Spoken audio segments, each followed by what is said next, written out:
Kira-kira dari 24 jam aktivitas kamu, berapa persen kamu bertindak yang rasional?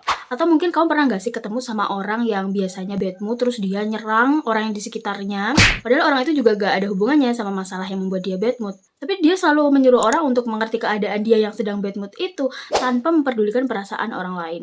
Menurut kamu, ini tuh rasional atau irasional? So, kali ini aku mau bahas tentang bagaimana membangun karakter yang rasional, dan welcome to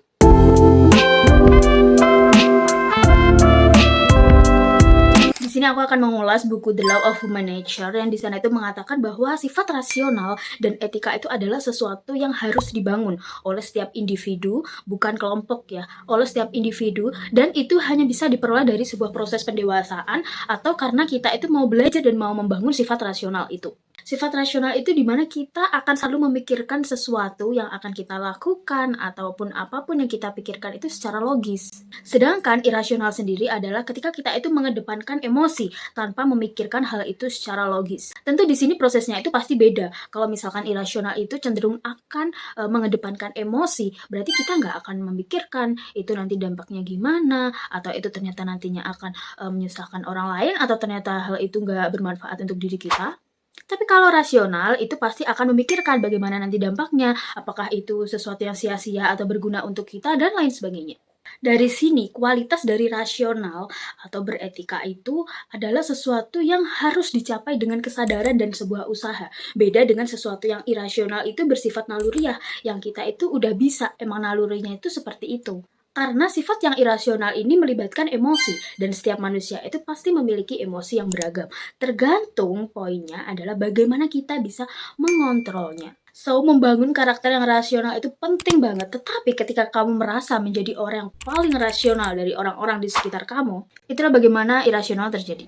Jadi sebelumnya untuk kita lebih mendalam nih bagaimana tentang step-stepnya atau mungkin tipsnya menjadi orang yang rasional, kita harus paham nih proses dari irasional itu sendiri. Irasional ini kan kebalikan dari sifat yang rasional. Jadi menjadi irasional itu bukan tentang kita nggak berpikir sama sekali. Kita tetap berpikir, menghubungkan otak dengan apapun yang ada di lingkungan kita, tapi tentang bagaimana kita mengontrol emosi itu, bagaimana kita mengolahnya. Karena irasional itu berkaitan dengan emosi dan ego. Jadi proses yang irasional itu sebenarnya alamiah, karena setiap manusia pasti punya emosi dan pasti punya ego. Tapi proses irasional ini tuh hampir menjadi sebuah proses yang gak terkendali. Jadi kayak secara langsung gitu aja.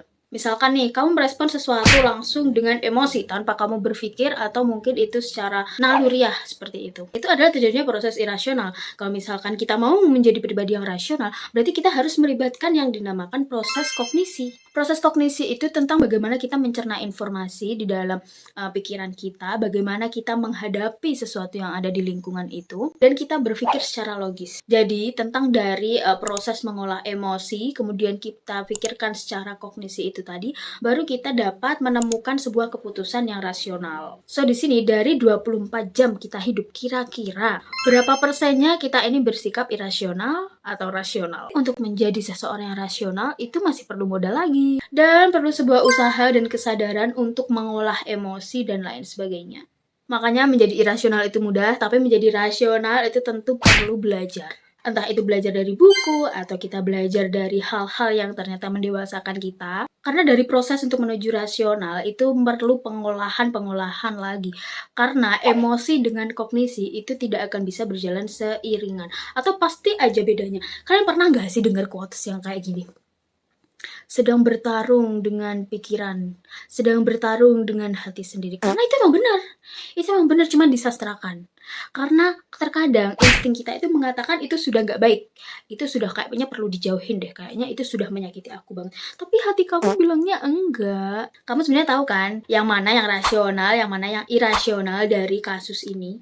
Dan biasanya gini, orang yang irasional itu cenderung nggak terkendali, atau ketika kita berbuat sesuatu yang irasional itu pasti kayak nggak bisa terkendali, kayak secara langsung aja gitu. Makanya kita itu perlu berhati-hati untuk ini. Karena tidak terkendali, maka mereka kita juga akan kurang introspeksi kalau misalkan, oh ya perbuatanku ini ternyata merugikan orang lain, oh ya perbuatanku ini ternyata nggak bermanfaat untuk diri aku atau cuman sia-sia.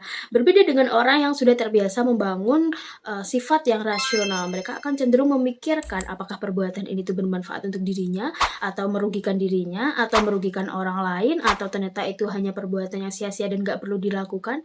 Itu sangat dipikir melalui proses kognisi itu tadi. Sedangkan irasional itu lebih ke secara alamiah, tidak terkontrol, dan masih perlu diolah lagi sebenarnya. So, aku punya beberapa strategi untuk memunculkan diri kita yang lebih rasional terlepas dari kecenderungan kita atas keirasionalan itu sendiri. Karena kita juga manusiawi yang punya emosi dan juga ego, tapi kita bisa untuk mengusahakan dan membangun kualitas dari rasional itu sendiri. Yang pertama itu kenali diri sendiri. Terkadang emosi yang tidak terkendali atau yang nggak terkontrol itu berasal dari ketidaktahuan. Mungkin kita kurang menyadari apa sebenarnya hal yang membuat kita itu selalu emosi, atau apa sesuatu yang membuat kita itu mudah mengeluarkan emosi, apa sesuatu yang membuat kita cepat sedih, atau apa sesuatu yang membuat kita cepat marah, atau apa sesuatu yang membuat hati kita itu cepat untuk tersentuh. Di situ kita harus menyadari itu.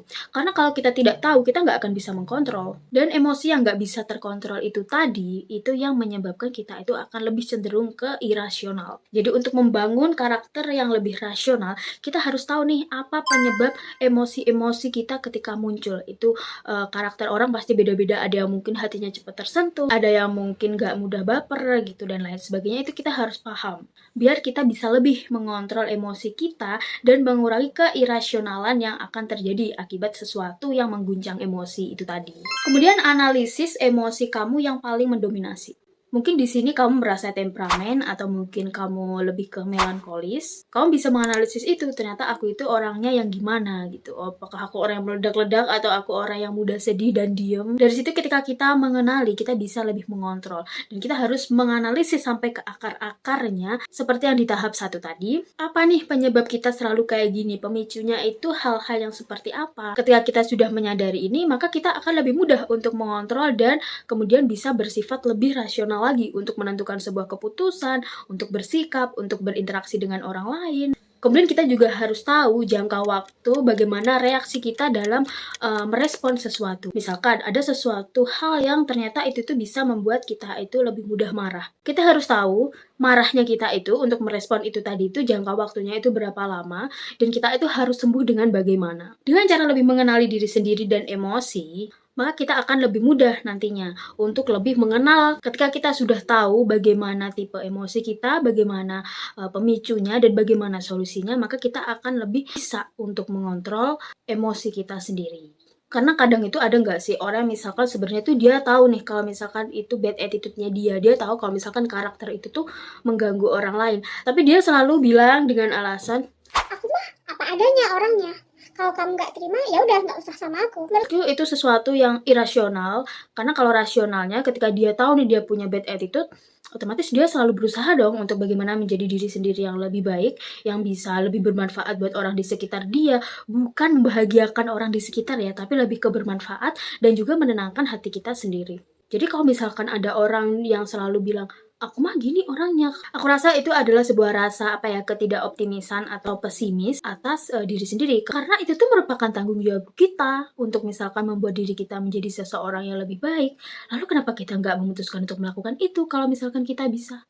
Terus yang ketiga adalah terima orang sebagai fakta. Maksudnya ini gimana? Kita harus menyadari nih bahwa mungkin setiap orang itu faktanya selalu ada rasionalnya atau ada irasionalnya. Mungkin ketika kita menjumpai orang yang gak rasional atau irasionalnya dominan, mungkin kita bisa lebih meresponnya secara rasional tanpa menjadikan diri kita untuk sama-sama irasional. Misalkan, kalau kita ketemu orang yang emosinya itu meledak-ledak, atau misalkan ketika bad mood dia marah-marah nggak jelas ke kita yang sebenarnya nggak tahu apa-apa. Itu lebih baik kita bersikap secara rasional aja. Mungkin kita bisa membiarkannya untuk sendiri. Kita nggak usah marah balik, atau misalkan kita jadi maki-maki dia, kamu tuh kenapa sih? Aku tuh nggak tahu ya kamu itu ngapain, kenapa kamu marah-marah ke aku. Nggak usah membuang energi untuk hal-hal yang seperti itu. Mungkin lebih baik kita diam aja dan biarkan dia mengolah emosinya sendiri. Kemudian selanjutnya adalah kita harus tahu bagaimana diri kita mengoptimalkan untuk menyeimbangkan pikiran dan emosi. Ini pasti membutuhkan latihan yang panjang banget, atau kita harus melewati berbagai peristiwa pendewasaan, atau kita harus baca buku dan membaca pemikiran-pemikiran orang lain sama kayak ketika kalian nonton video ini. Tapi itu memang sebuah upaya untuk bagaimana kita itu menyeimbangkan antara pikiran dan emosi. Karena kalau itu tidak dilatih, ya itu tadi, kognisi dan emosi itu tuh pasti akan selalu bentrok. Dan lebih banyak bentroknya daripada selarasnya. Jadi di sini maka diperlukan latihan, atau kita itu menambah wawasan, atau mungkin kita mendekati sesuatu yang rasional. Seperti tahap yang selanjutnya adalah mencintai sesuatu yang rasional. Maksudnya gimana? Misalkan nih kita punya panutan, seseorang pikirannya itu selalu logis, atau kita sering baca-baca buku riset, atau mungkin kita sering baca buku self-improvement, self-development. Dari kebiasaan-kebiasaan seperti itu, kita bisa mencoba untuk mencintai sesuatu yang rasional. Jadi itu adalah beberapa upaya atau strategi biar kita itu lebih bisa berpikir rasional lagi atas apapun yang kita hadapi, apapun yang kita respon di lingkungan kita. Karena sifat ini tuh penting banget untuk bagaimana interaksi diri kita dengan emosi dan jiwa kita, mental kita, dan bagaimana interaksi kita dengan mental orang lain, jiwa orang lain, perasaan orang lain. Karena kalau kita tetap pada keapa-adaan ini, kita nggak ada effort untuk usaha lebih rasional lagi, maka kita akan lebih merugikan diri sendiri dan merugikan orang lain. So, next aku bakalan sering bahas yang kayak gini, dan aku bakalan kasih juga rekomendasi buku-buku yang bener-bener membuat wawasan kita itu bisa berkembang banget, dan ngajarin kita bagaimana untuk lebih baik nih berinteraksi sama orang lain. So, kalau misalkan kamu suka dengan topik ini, kamu boleh subscribe. Dan see you in the next video. Bye!